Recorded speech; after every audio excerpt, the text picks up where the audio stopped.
Now, honorable members, let me make it clear. Honorable members, see, Sri Naresh Agarwal has given a half an hour discussion and the honorable chairman has admitted it. According to the rule, it has to be taken at 5 p.m. to 5:30. That is 30 minutes. Only 30 minutes. Now Naresh Agarwal can now raise this. After that, minister will reply. माननीय सभापति जी, नियम 60 के अंतर्गत मैंने हमारे इस विषय को डाला क्योंकि आज भी सरकार की जो डेफिनेशंस हैं तमाम योजनाओं की, उन डेफिनेशंस के कारण जो दूर दराज इलाके में गांव में रहता है, जिसको आज़ादी के 70 साल बाद भी अभी आज़ादी नहीं पता लगी, वो सही रूप से सरकारी योजनाओं का लाभ नहीं पाता। सरकार ने ग्रामीण विद्युतीकरण योजना की एक स्कीम बनाई, पूर्व प्रधानमंत्री जी बैठे हैं, इनके ज़माने में बनी राजीव गांधी जी विद्युतीकरण योजना।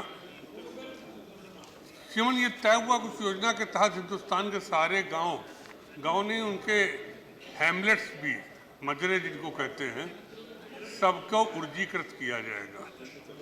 सरकार ने डेफिनेशन बना दी कि जिस गांव के एंड में खंबा पहुंच गया शुरुआत में, वो गांव को ये इलेक्ट्रीफाइड मान लेंगे और उसकी फिगर के अनुसार जो सरकारी आंकड़े आ रहे हैं वो दुर्भाग्यशाली हैं।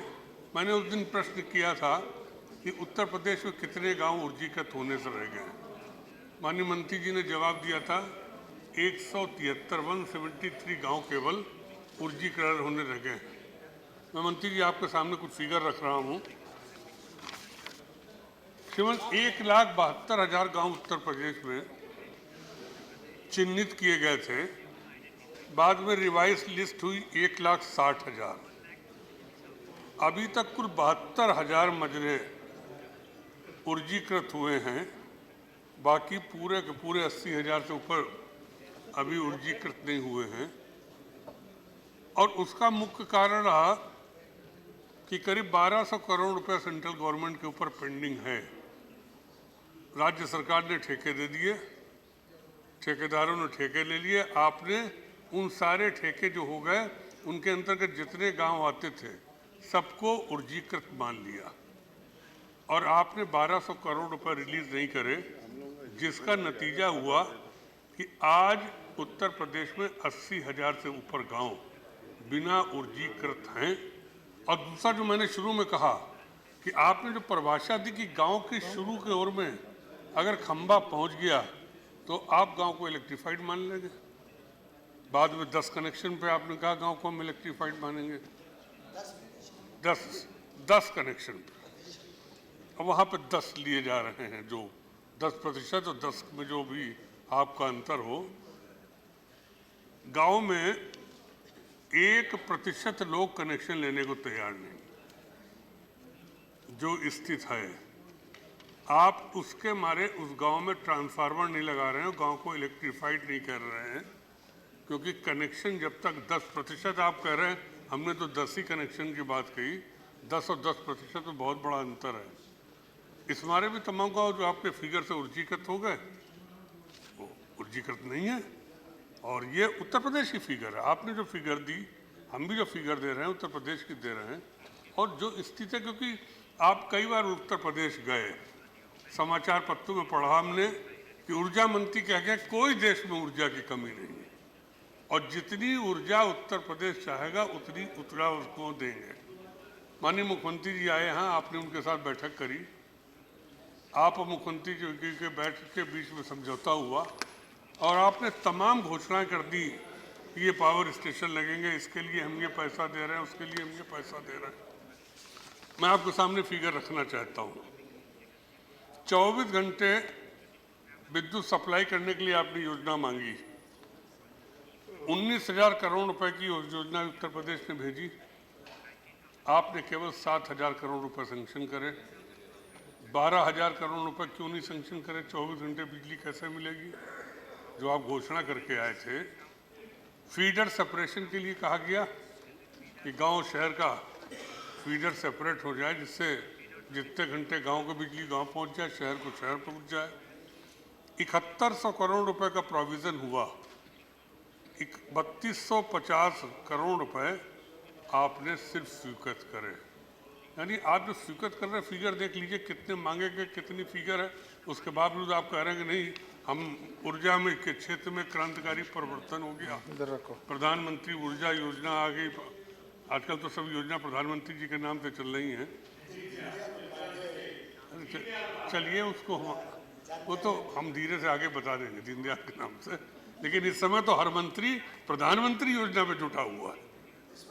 वो तो नहीं, मैं कह रहा हूँ ना, इस समय हर मंत्री हर विभाग में सिर्फ एक जमाने में गांधी होता था, अब प्रधानमंत्री हो गया। तो मैं बुरा नहीं मानता, होना चाहिए। जो जिसकी वजह सरकार आई है, जिसको इस देश की जनता ने चुन के भेजा है, उनके नाम पे हो जाए तो मैं उसको कोई बुरा भी नहीं मान रहा हूँ। गाँव में घरों में कनेक्शन के लिए 4100 करोड़ रुपए का यूपी ने आपको स्कीम भेजी, आपने उसको 1150 करोड़ कुल दिया। बाकी रुपए का क्या होगा, क्योंकि 2019 तक ये काम होना था।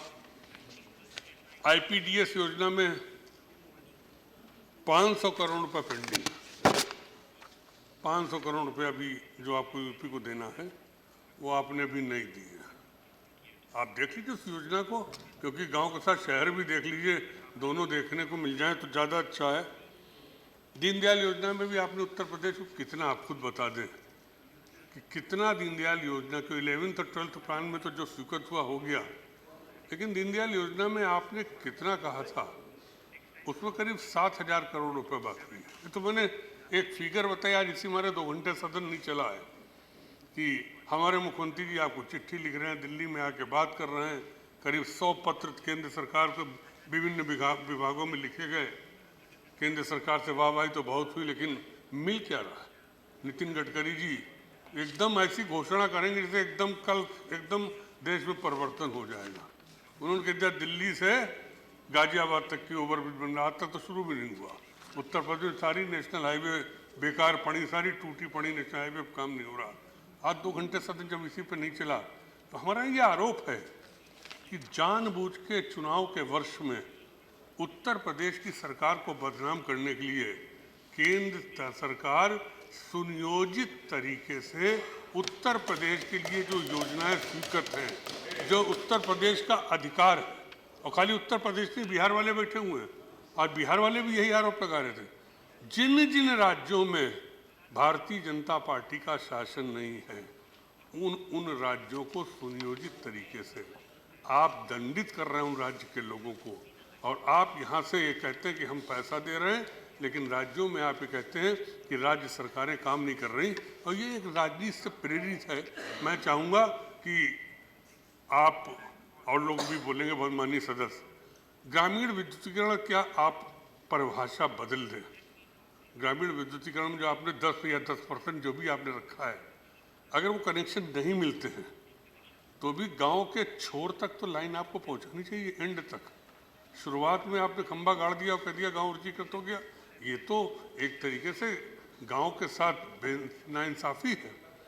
तो आप आज घोषणा करिए कि गांव वो ऊर्जीकृत माना जाएगा जिसके गांव के अंतिम छोर तक आप बिजली पहुंचा देंगे, और कनेक्शन कब मिले कब न मिले, गांव को ऊर्जीकृत कर दिया जाएगा, यानी ट्रांसफार्मर लग के गांव में बिजली चालू कर दी जाएगी। और उत्तर प्रदेश का जो हमने बताया आपको फिगर, आप बताएं, क्योंकि आप तो कहा है कि हमारे पास सरप्लस बिजली है, उत्तर प्रदेश जितनी बिजली मांगे, हम लोगों ने टेंडर डाला बिजली में तो 4 रुपये से नीचे बिजली नहीं मिल रही। आप कहते हैं हम 2 रुपये में बिजली दे देंगे, तो 4 रुपये का क्यों tender Uttar Pradesh power corporation को डालना पड़ा? तो 2 रुपये में बिजली आप दे दीजिए। आप आज घोषणा कर दीजिए कि उत्तर प्रदेश जितनी भी बिजली मांगेगा हम 2 रुपये से दर में उत्तर प्रदेश को बिजली देंगे। आप आज घोषणा दी, हम वाहवाही करेंगे आपकी, लेकिन दीजिए तो कम से कम। पावर कॉरपोरेशन हम जिस समय छोड़ के आए थे, जिस समय कॉरपोरेशन बने थे, उस समय ट्राइफर्केशन जो हुआ था तो 0 ऋण पे करके आए थे। आज 50,000 करोड़ रुपए से ऊपर कॉरपोरेशन पे ऋण है। अगर कॉरपोरेशन के ऋण की ये स्थिति बनी रही, और हमारा नहीं, देश के बस खत्म कर, देश के करीब करीब सभी राज्यों के पावर कॉरपोरेशन की स्थिति बड़ी खराब है। तो मैं चाहूंगा कि इन कारपोरेशन के कर्जे को अदा करने का भी क्या कोई प्लान आपने बनाया, यदि है तो क्या? Okay, thank you very much.